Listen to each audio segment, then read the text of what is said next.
Okay, so to demonstrate this particular issue that we're talking about with those zeros, we're going to do a little experiment with some of these rulers here. Okay, so starting off, I'm going to make a line, and we'll start with the this medium quality ruler right now. All right, and we're going to have it so that it lands exactly on the 8. Let's make it a little bit thicker, and it'll be internally consistent, and I'll make it red. Okay, so now lined up. Okay, so let's zoom in here. So we zoom in a bit, and when we take a look at this measurement, it looks like it lands exactly on the 8. So here's the deal though, we still have to include the guess, and that guess is going to be to the 10th, right, of the space here. I know I didn't write 10 lines here, but you get the idea. Okay, so the problem is you need to include a guess, but it looks exactly on the line. So when that's the case, you just simply write 8.0. Now that we've color coded this correctly. So 8.0 centimeters. The 0, that is our guess. So now you can see where this trailing 0 comes from. So this number has two significant figures. All right, let's grab this over here. So now, if I convert this to millimeters, when I convert this to millimeters, it's going to be 80 millimeters. So here's the issue. If I just leave it like this, it only looks like one significant figure. So that looks like this is our guess, which we know that's not the case, right? This is not our guess. We're actually confident about that 8, and the 0 is our guess. So to solve that problem, we add the tilde here. So that's how we get a 0 as being significant. So that takes care of both the weird rule and the vague rule. All right. So what happens? What about the 0 sandwich? What about that? Okay.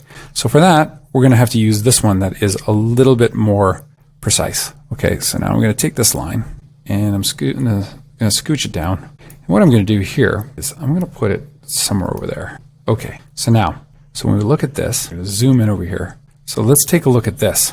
As you can see with this number, it doesn't quite make it to the 1. All right.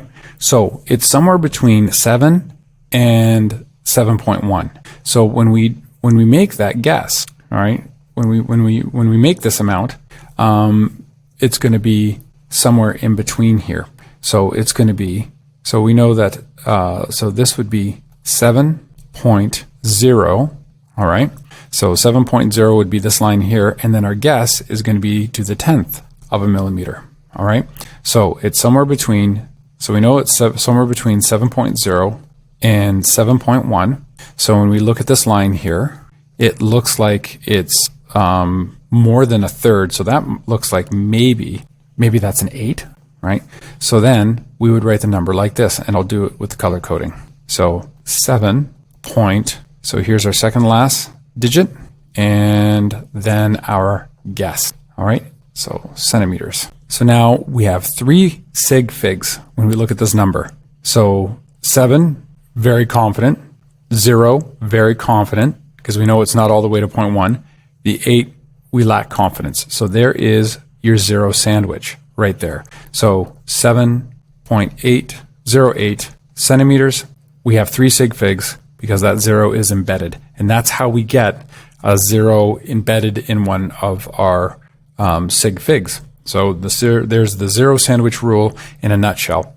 All right, so let's take this 7.08 centimeters and convert it to meters. So we have to divide by 100.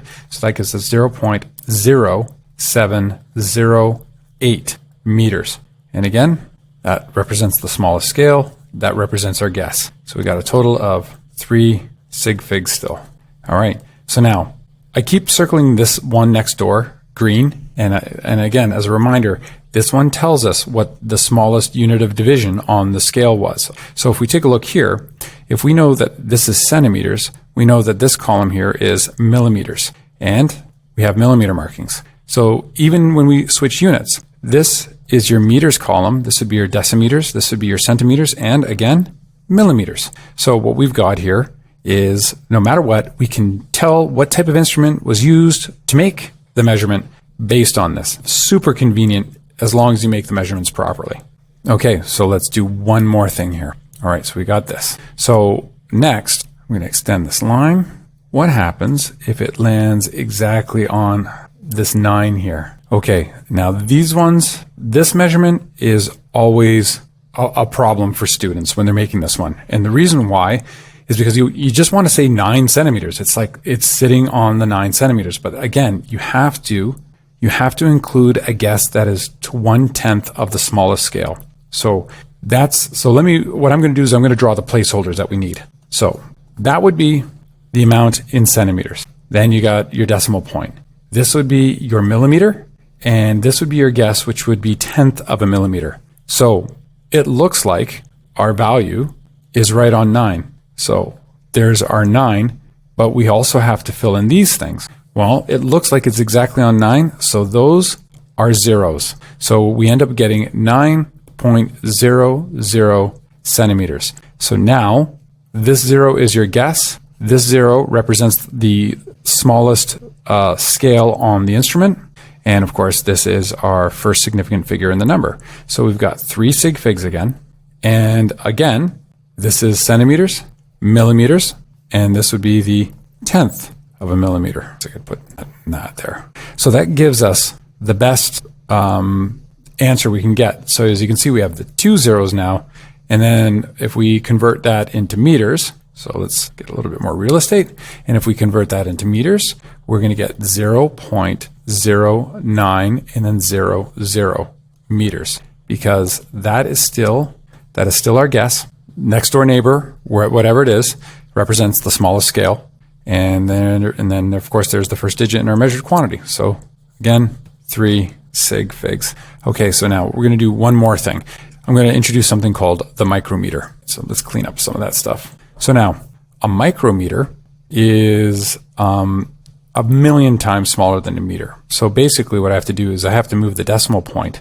I have to move it 6 times. So 1, 2, 3, 4, 5, 6. So now what I have to do is I have to add 2 zeros at the end.